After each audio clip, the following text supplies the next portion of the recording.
Assalamualaikum warahmatullahi wabarakatuh. Selamat pagi, salam sejahtera untuk kita semua. Kali ini saya akan menyampaikan pembelajaran tentang dasar-dasar logistik. Perlu saya sampaikan bahwa dasar-dasar logistik ini, manajemen logistik ini adalah dasar kita untuk melanjutkan manajemen-manajemen pada manajemen logistik. Oke, mari kita sama-sama memperhatikan slide yang telah saya sampaikan, yang sudah saya buat. Ini dasar-dasar manajemen logistik. Yang pertama adalah definisi bahwa logistik adalah proses merencanakan, menerapkan, dan mengendalikan yang efektif, efisien dari aliran dan penyimpanan bahan baku persediaan dalam proses dan barang jadi yang terhubung dengan informasi dari titik asal ke titik konsumsi untuk memenuhi kebutuhan para pelanggan. Ini adalah definisinya. Banyak definisi-definisi lain, tetapi salah satu definisi yang paling cocok bagi saya adalah definisi ini yang diambil oleh Broslow. Latar belakang manajemen logistik atau dasar-dasar logistik ini, yang pertama bahwa kita tahu bahwa persaingan bisnis yang semakin ketat di era globalisasi ini menuntut perusahaan untuk menyusun kembali strategi dan sistem logistik dalam perusahaan.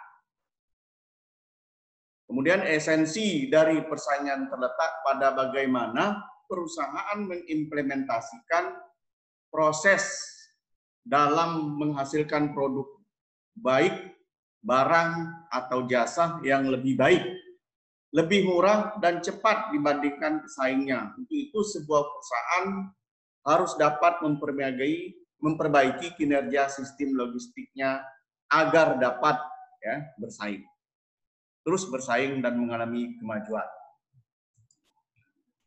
Kemudian perusahaan harus mempertimbangkan masalah logistik agar dapat memastikan bahwa logistik mendukung strategi perusahaan. Jika fungsi operasional mendukung daripada strategi perusahaan secara keseluruhan, maka logistik harus mendukung strategi fungsi operasional. Sebaliknya, jika fungsi operasional tidak mendukung strategi perusahaan, maka operasional perusahaan akan terhambat seperti produksi yang terlambat karena ketiadaan bahan baku yang akan berimbas pada konsumen. Berikutnya adalah bagaimana sistem manajemen logistik itu. Ini dasar-dasarnya para penonton. Manajemen logistik itu biasanya terwujud apabila ada suatu sistem. Nah, sistemnya itu apa? Sistem manajemen logistik ini diharapkan mampu mengkoordinir kegiatan logistik secara terpadu di dalam perusahaan. Kemudian, manajemen logistik biasanya diarahkan dan diawasi dari berbagai kegiatan dalam bagian yang ada dalam perusahaan. Bila terjadi kerancuan, hak, wewenang, dan tanggung jawab akan mengakibatkan terjadinya pemborosan yang sering menghambat tercapainya tujuan logistik itu sendiri. Kemudian kita lihat apa faktor-faktor sistem logistik itu. Ini yang utama adalah pengumpulan. Dalam arti pengumpulan yang dimaksud di sini adalah pengadaan, adalah kegiatan pengumpulan sejumlah barang dari sebagian barang yang ditunjuk guna penjualan akhir pada konsumen. Jadi ini adalah pengumpulan ini. Jadi pengumpulan yang maksud adalah kegiatan mengumpulkan sejumlah barang. Kemudian faktor logistik yang lain adalah penyimpanan. Jadi ada pengumpulan, kemudian penyimpanan. Penyimpanan yang dimaksud adalah kegiatan yang berkonsentrasi pada penyimpanan barang. Nah, di dalam manajemen operasional ini faktor logistik ini ya sangat menentukan di dalam manajemen operasional. Kemudian faktor faktor sistem logistik lainnya adalah masalah transfer. Transfer adalah suatu mekanisme transformasi dari suatu atau beberapa macam barang yang harus diubah bentuknya secara fisik guna menunjang transaksi. Jadi barang-barang itu harus kita transformasikan dari suatu beberapa macam barang yang harus diubah. Nah, ini boleh. Kemudian penyebaran. Nah, bagaimana penyebaran logistik ini? Penyebaran adalah kegiatan menempatkan produk disesuaikan dengan jenis klasifikasinya pada tempat tertentu yang tepat, waktu dan tempat yang tepat. Ini penyebaran. Jadi kalau kita waktunya tidak tepat, tempatnya tidak tepat, ini akan membuat pemborosan pembiayaan pada manajemen operasional. Faktor yang berikutnya adalah pada sistem logistik pembiayaan. Nah, ini tak kalah pentingnya pembiayaan ini. Pembiayaan adalah anggaran keuangan yang harus dikeluarkan oleh perusahaan guna melaksanakan kegiatan logistik. Jadi ini pembiayaan ini bisa, kalau faktor lain itu bagus, maka pembiayaan akan minimal. Tapi kalau faktor-faktor yang lain itu kurang begitu bagus, termasuk logistik ini, ya kan ada pemborosan.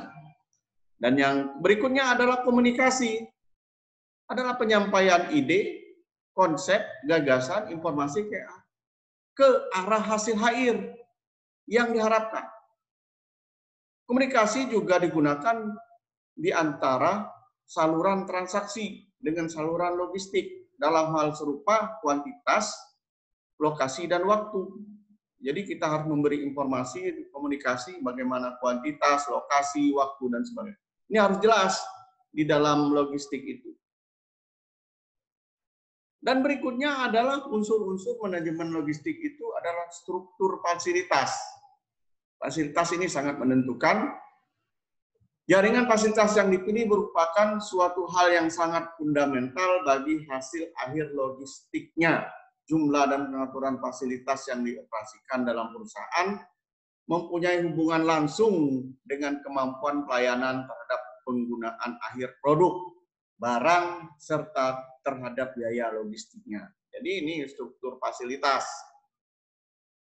Dan yang berikutnya adalah transportasi. Transportasi ini sangat menentukan adalah logistik. Dalam suatu jaringan fasilitas, transformasi merupakan suatu mata rantai penghubung. Hampir setiap perusahaan dari ukuran apa saja mempunyai manajer lalu lintas yang bertanggung jawab terhadap pengelolaan program transformasinya. 3 alternatif untuk menetapkan kemampuan transformasinya. Pertama, armada peralatan swasta dibeli atau disewa. Jadi kalau kita perusahaan itu, kalau memang alatnya besar, barangnya banyak, yang harus diangkut, ya kita harus menyewa atau dibeli. Tapi biasanya banyak perusahaan-perusahaan besar itu menggunakan sewa, pihak ketiga, atau outsourcing. Yang kedua, kontak khusus dapat diatur dengan spesialis transport untuk mendapatkan kontrak jasa pengangkutan. Jadi ada kontrak. Ya, jadi kontrak itu biasanya dengan perusahaan-perusahaan pengangkutan yang sudah mempunyai capability atau sudah mempunyai forecasting ability. Forecasting ability artinya kita bisa melihat seberapa cepat, seberapa kualitasnya, bagaimana tentang transportasinya itu. Kemudian ketepatan waktunya juga itu yang harus diperhatikan. Ketiga, bentuk transportasi ini dikenal sebagai prepaid atau swasta, contract, and common carriage, angkutan umum. Ada 3 ini ya terkenal. Jadi 3 ini terkenal dengan swasta, kontrak, dan angkutan umum. aspek yang harus diperhatikan dalam transformasi ini, yang pertama seleksi fasilitas, menetapkan suatu struktur atau jaringan yang membatasi ruang lingkup atau alternatif transport dan menentukan sifat dari usaha pengangkutan yang hendak diselesaikan. Jadi ini seleksi fasilitasnya itu. Yang kedua, biaya pengangkutan fisik. Ini menyangkut lebih daripada ongkos pengangkutan saja antar dua lokasi. Jadi biaya. Ketiga adalah seluruh usaha mengintegrasikan kemampuan transport ke dalam suatu sistem terpadu, mungkin akan sia-sia jika pelayanan tidak teratur dan tidak konsisten. Jadi ketiga ini harus diperhatikan. Yang pertama fasilitas, kemudian biaya, ketiga mengintegrasikan kemampuan transportasi itu, seberapa besar kemampuannya. Kemudian unsur-unsur sistem manajemen logistik itu yang terakhir adalah, bukan yang terakhir ini ya, persediaan. Ini persediaan ya, bukan yang terakhir ya. Kebutuhan akan transport di antara berbagai fasilitas itu didasarkan atas kebijaksanaan persediaan. Jadi kalau persediaannya banyak, ya kebutuhan transportasinya juga besar. Yang dilaksanakan oleh suatu perusahaan. Secara teoritis, suatu perusahaan dapat saja mengadakan persediaan setiap barang yang ada dalam persediaan pada setiap fasilitas dalam jumlah yang sama. Akan tetapi, jarang perusahaan yang akan melaksanakan program persediaan yang semewah itu karena total biayanya sangat tinggi. Jadi persediaan itu biasanya dia sistemnya itu just in time. Just in time ini misalnya di suatu produk dia tidak akan menyetok barang atau bahan baku. Dia misalnya persediaan, baik itu persediaan bahan baku atau persediaan produk itu dia just in time. Jadi dia akan meramalkan berapa besar persediaan yang harus disiapkan dan berapa produk yang harus terjual. Dia sudah bisa itu untuk menentukan kalau perusahaan-perusahaan besar. Dan yang berikutnya adalah komunikasi. Komunikasi adalah kegiatan yang seringkali diabaikan dalam sistem logistik. Di zaman lampau, mengabaikan ini disebabkan oleh kurangnya peralatan pengolahan data dan peralatan penyampaian data yang dapat menangani arus informasi yang diperlukan. Kalau zaman sekarang ini adalah kita dikenal dengan zamannya digital atau sistem informasi digital. Apapun yang ada di perusahaan itu bisa kita lihat. Berapa persediaan, berapa barang-barang yang terjual, berapa barang-barang yang kadaluarsa, itu bisa menggunakan sistem informasi.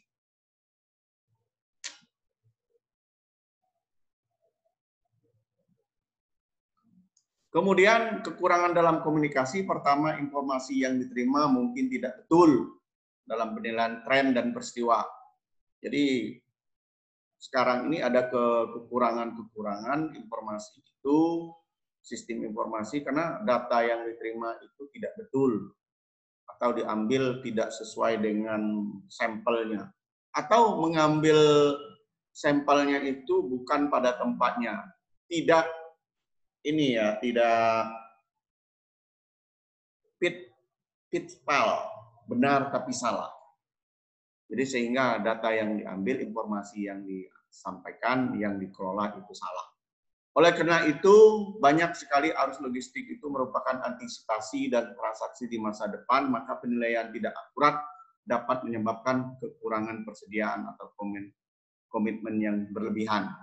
Jadi kalau perusahaan itu salah dalam mengambil data, dalam mengelola peramalan, ini hubungannya ke peramalan, maka data yang salah maka menyebabkan kekurangan persediaan atau kelebihan persediaan. Kedua, informasi mungkin kurang akurat dalam hal kebutuhan suatu konsumen. Jadi kadang-kadang di perusahaan itu dia tidak orientasinya pada konsumen atau orientasi ke pelanggan, tapi orientasinya pada eksternal, ya internal. Apa yang diperlukan, apa yang mudah, tidak berdasarkan konsumen atau tidak berdasarkan kebutuhan pasar. Membuat sebuah produk memproduksi sebuah produk tidak berdasarkan kebutuhan konsumen.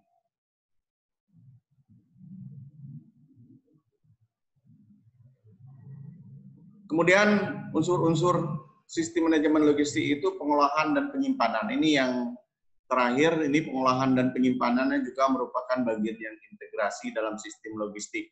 Tetapi tidak cocok dengan skema struktural dan komponen-komponen yang lain.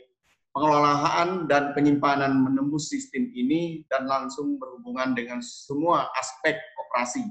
Pengolahan ini menimbulkan banyak sekali biaya logistik, lihat dari pengeluaran untuk operasi, juga pengeluaran untuk modal. Ini yang terakhir. Kemudian misi logistik. Logistik itu mempunyai misi adalah mengembangkan suatu sistem yang dapat memenuhi kebijaksanaan pelayanan dengan biaya pengeluaran serendah mungkin. Sistem logistik terutama menyangkut sokongan terhadap pembuatan atau manufacturing dan operasi pasar. Apa prestasi logistik itu? Prestasi logistik itu ada 3. Yang pertama, capability, adalah menyangkut kemampuan perusahaan untuk secara konsisten memenuhi kebutuhan material atau produk. Jadi capability menyangkut kepersediaan, umumnya makin rendah frekuensi pengeluaran stok yang direncanakan. Kemudian capability, prestasi logistik ini menyangkut jarak waktu antar penerimaan suatu pesanan dengan pengantaran barangnya. Ini menyangkut juga kecepatan pengantaran dan konsistennya waktu tertentu. Ini ada capability. Sedangkan mutu adalah menyangkut seberapa jauh baiknya tugas logistik secara keseluruhan dilaksanakan. Jadi ada 3 prestasinya, capability, kemampuan perusahaan untuk secara konsisten memenuhi kebutuhan material atau produk, kemudian capability dan quality. Nah, biaya logistik ini hendaklah dipandang sebagai pusat biaya, karena ketiga capability yang tinggi, capability yang cepat dan konsisten, dan quality yang tinggi itu adalah hubungannya dengan biaya. Semakin tinggi masing-masing aspek ini, dari total prestasi makin tinggi masing-masing aspek akan semakin besar biayanya. Jadi kalau capability dan mutuality ini semakin tinggi, biayanya juga semakin tinggi. Keseimbangan sistem logistik, biasanya perusahaan akan mendapatkan bahwa hubungan yang terbaik antara prestasi logistik dengan biaya itu adalah hubungan yang berimbang antara prestasi yang layak dengan pengeluaran biaya yang realistis. Oke, sekian materi yang saya sampaikan. Mudah-mudahan nanti ini sebagai dasar kita untuk memahami, menganalisis manajemen logistik berikutnya. Yang ini adalah materi yang ini adalah awal dari dasar-dasar manajemen logistik.